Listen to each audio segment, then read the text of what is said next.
Hello! There you are, ready to get caught up? Join me now for Tempest in a Teapot.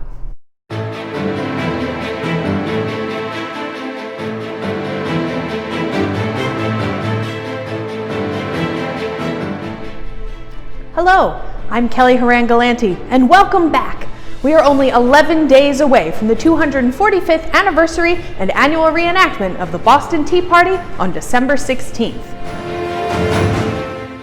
Since the arrival of the tea aboard the ship Dartmouth on November 28th, a number of town meetings dubbed the Body of the People have been held to discuss what is being referred to as a crisis.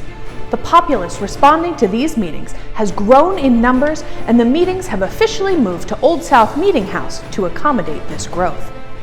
Governor Hutchinson has taken note of these town meetings, and a proclamation was delivered saying, "I warn, exhort, and require each of you, thus unlawfully assembled, forthwith to disperse and cease all further unlawful proceedings at your utmost peril."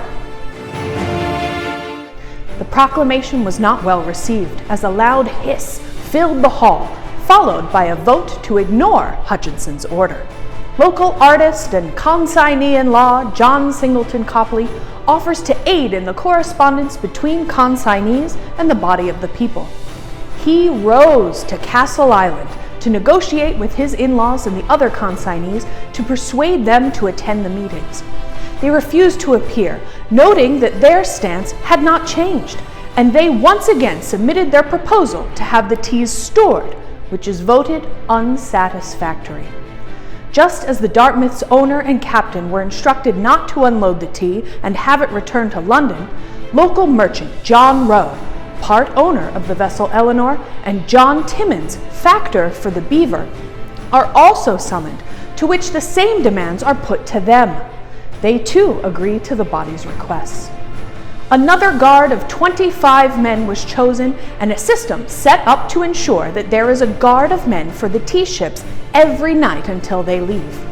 The guards are instructed to sound an alarm, summoning the inhabitants to assist them should anyone attempt to disturb them. Additionally, 6 riders are chosen to remain on call to spread the word of any matters of urgency to the countryside. The Boston Committee of Correspondence is ordered to oversee the unloading of the tea.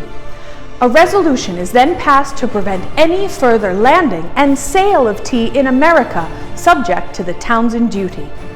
A committee led by Samuel Adams, John Hancock, and John Rowe is organized to send word to New York and Philadelphia recounting the meeting's proceedings, and hopefully obtain word regarding the consignees of those respective cities.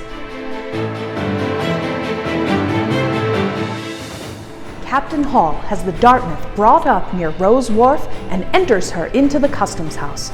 She is now officially checked in and under the jurisdiction of the Port Authority.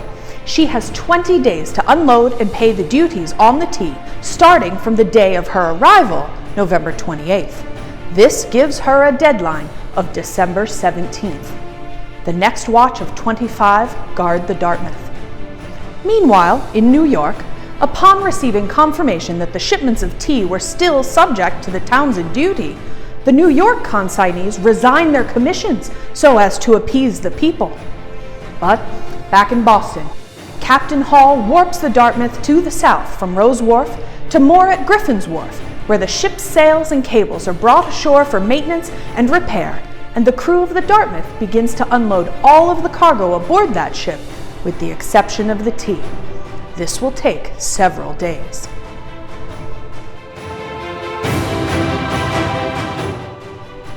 The second of 4 Boston-bound ships, the Eleanor, captained by James Bruce, arrives in Boston Harbor with 114 chests of tea on board.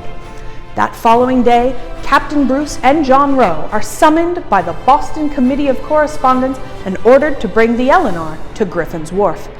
It is cited that by docking the tea ships at the same wharf, it will only require a single watch to guard them. Both vessels are now under the watchful eye of the people. And if you haven't read the latest edition of Eads and Gill's Boston Gazette, here is some news from Philadelphia. Our tea consignees have all resigned, and you need not fear. The tea will not be landed here or at New York. All that we fear is that you will shrink at Boston.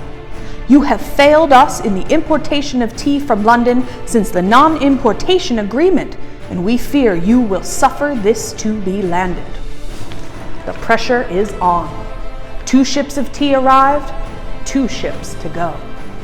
Now, with 11 days to go until the 245th anniversary and annual reenactment of the Boston Tea Party, you know what I'm going to say next. Learn more. Send us your dry loose-leaf tea, volunteer, or join us for our big event on December 16th here in Boston, or live streaming right here on our Facebook page and on boston.com. And make sure you watch our next installment of Tempest in a Teapot. See you then.